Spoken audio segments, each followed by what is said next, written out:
విజయవాడకు దగ్గరలో ఉన్న ఓ పాత ఇంజనీరింగ్ కళాశాల. అక్కడ ఒక పురాతన సెమినార్ హాల్ ఉందంటే ఆ హాల్ కింద ఓ సెలర్ గది, సెలర్ రూమ్ ఉండేదట. చాలా ఏళ్లుగా మూసివేసి ఉంది. కళాశాలలో లెజెండ్ వంటిది. ఎవరైనా ఆ సెలర్ తలుపు తట్టితే లోపల నుండి అరుపులు వినిపిస్తాయి.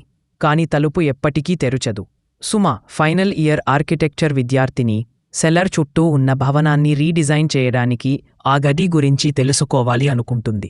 రాత్రిపూటు ఒంటరిగా ఆ గదిని తలుపు దగ్గరకు వెళ్ళి తట్టుతుంది.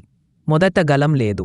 కాని 4 సెకండ్ల తర్వాత తలుపు తీయవా, అది స్పష్టమైన కాని చనిపోయిన దాని వంటి గలం. సుమా వెనక్కి పరిగెత్తుతుంది. కాని అదే రాత్రి ఆమె గదిలోని షవర్ మిర్రర్లో మళ్ళీ అదే ముఖం కనిపిస్తుంది. పొడవాటి జుట్టు, చీకటి కన్నాలు. చిరునవ్వు కాదు, అది పీడిత నవ్వు. రేపటి వరకు సుమా తోటి విద్యార్థులతో కూడా మాట్లాడదు. వాళ్లు ఆమె గదిలోకి వెళ్ళినప్పుడు గోడపై ఆమె చేతితో గీసిన పదాలు. తలుపు తాకిన ప్రతి ఒక్కరూ లోపలికి పిలవబడ్డారు. నాతో ఉన్నారు ఇప్పుడు. /